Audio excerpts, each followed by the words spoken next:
ఈ మధ్యన ఒక సామెత గుర్తొస్తుంది. కుక్కను చంపాలంటే దాన్ని పిచ్చి దాన్ని ముద్ర వేయాలని చెప్పేసి. అలాగే ఉద్యోగ ఉపాధ్యాయుల పరిస్థితి అలా ఉంది. రాష్ట్ర ప్రభుత్వానికి ఎప్పుడు జీతాలు ఇవ్వడం లేట్ అయినా సరే ముందు ఆర్థిక పరిస్థితి బాగోలేదని పేపర్లో స్టేట్మెంట్లు ఇచ్చేస్తున్నారు, పేపర్లో వేయించేస్తున్నారు. ఈ చందమామ కథలు మా దగ్గర ఎందుకు? ఒకసారి ఆలోచించండి. రాష్ట్ర ప్రభుత్వ పెద్దలారా,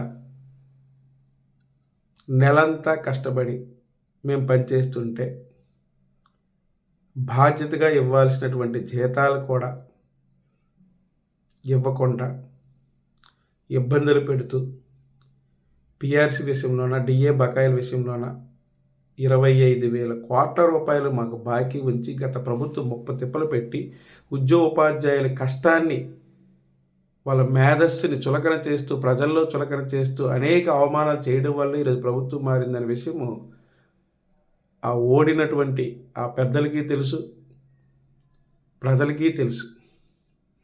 కానీ మరి ఈరోజు మళ్ళీ అవే కథలు వస్తున్నాయి. దయచేసి మీరంతే మా అందరికీ గౌరవం,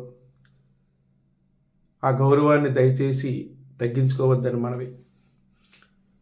అసలు ఒక్క మాట నేను చెప్తా. ఒక ఉద్యోగి ఉపాధ్యాయుడికి ఆర్థిక వ్యవస్థ కోసం తెలియదా?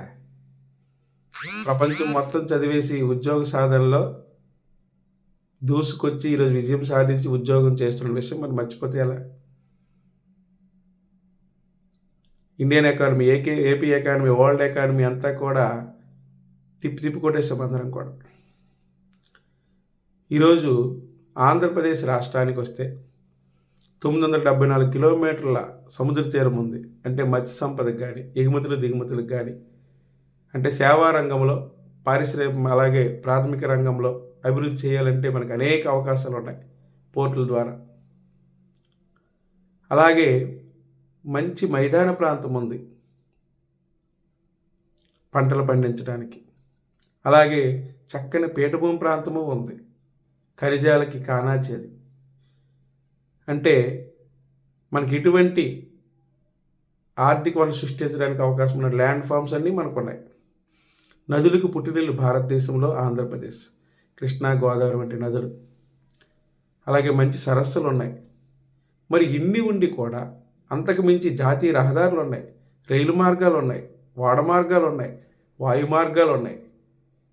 ఈరోజు భారతదేశంలో ఏ విధంగా చూసినా ఆంధ్రప్రదేశే అన్ని రంగాల్లో దూసుకుపోతుందనే భావన మిగతా రాష్ట్రాల్లో ఉంటే, మన రాష్ట్రంలో వచ్చేటప్పటికి ఆర్థిక పరిస్థితి బాగోలేదు, దివాలా తీసేస్తుంది అంటే పాట అంటే ఒక బాధ అనిపిస్తుంది. వ్యవసాయ అభివృద్ధి లేదా? ఎక్కడైనా పంటలు కరువులు వచ్చాయా? తుఫాన్లు వచ్చాయా? ఫ్లడ్స్ ఏమైనా? లేదా ఏమైనా డిజాస్టర్స్ వచ్చాయా? కరోనా లాంటి అంటువ్యాధులు ఏమైనా వచ్చాయా? రాలేదు కదా. ఇప్పుడు పంట ఉత్పత్తి ఏమైనా తగ్గిందా? పారిశ్రామిక ఉత్పత్తి ఏమైనా తగ్గిందా? అలాగే జిఎస్టీ నుంచి వచ్చినట్టు ఆదాయం, ప్రతి దానికి పన్ను కడతానరే, వచ్చిన ఆదాయం ఏమైనా తగ్గిందా? మరి మొత్తం జీతంలో 95% మాకు ఇచ్చేస్తామని చెప్పడం ఏంటో నాకు అర్థం అవ్వట్లేదు.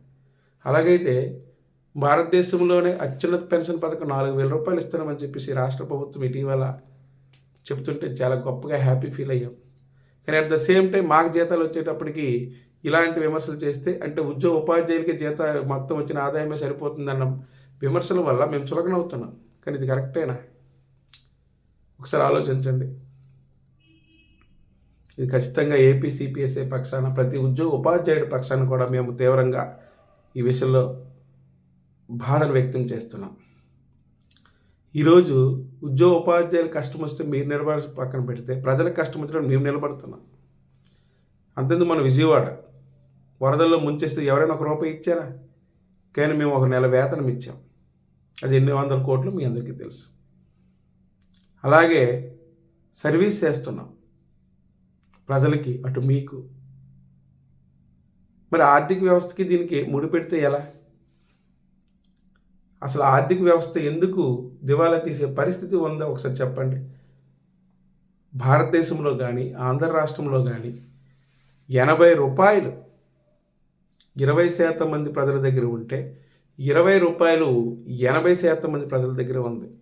అంతే. తినడానికి తిండి లేక 90 మంది చస్తే తిన్న ధరకు 10 మంది చచ్చినట్టు ఒక డైలాగ్ ఉంది ఫ్రాన్స్లో. ఆ డైలాగ్ గుర్తొస్తుంది. భారతదేశం కానీ ఆంధ్రప్రదేశ్ రాష్ట్రంలో కానీ సంపద చాలా ఎక్కువగానే ఉంది. కాకపోతే కొద్దిమంది చేతిలో ఉండడం వల్ల ఈ సమస్య. ఆ కొద్దిమంది ఎవరో మీకు తెలియదా?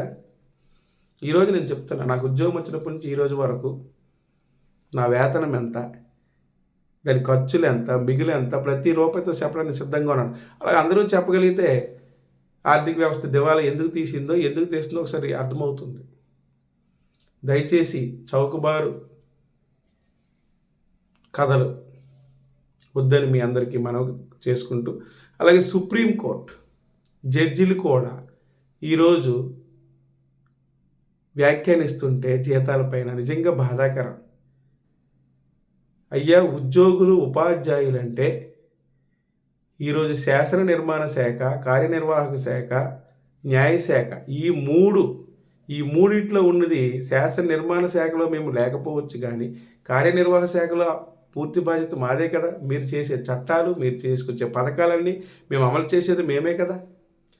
మరి న్యాయశాఖ, మరి పై రెండింటిలో ఎక్కడ తేడా వచ్చినా సరే అండగా నిలబడేది న్యాయశాఖ. మరి అందులో ఉద్యోగులు అంటే ఈరోజు ఒక రాష్ట్ర ప్రభుత్వం నిలబడాలన్నా, కేంద్ర ప్రభుత్వం నిలబడాలన్నా ఉద్యోగ ఉపాధ్యాయుల విషయం మన అందరికీ తెలుసు కదా. అలాంటి పూర్తిగా సుప్రీంకోర్టు న్యాయమూర్తులు ఈరోజు జీతాల కోసము, పెన్షన్ కోసం వ్యాఖ్యానించారంటే అది ఖచ్చితంగా విఫలమైనట్టే. ప్రభుత్వాలు ఎవరైనా కానీ ముందు జీతాలు ఇచ్చుకోలేని పరిస్థితుల్లో మనం ఉన్నామా, అది ఖచ్చితంగా అది విఫలమైనట్లు లెక్క.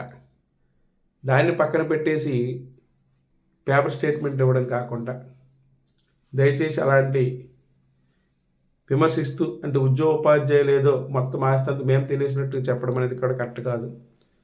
మరి సందర్భంగా మరొకసారి ఇలాంటి వ్యాఖ్యలు చేయకూడదని కోరుకుంటున్నాం.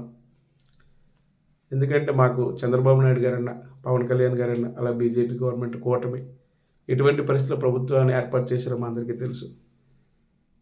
మరి ఆ గౌరవము, ఆ అభిమానము ఉంది కాబట్టి మరి ఎక్కువగా మేము విమర్శలు చేయలేము.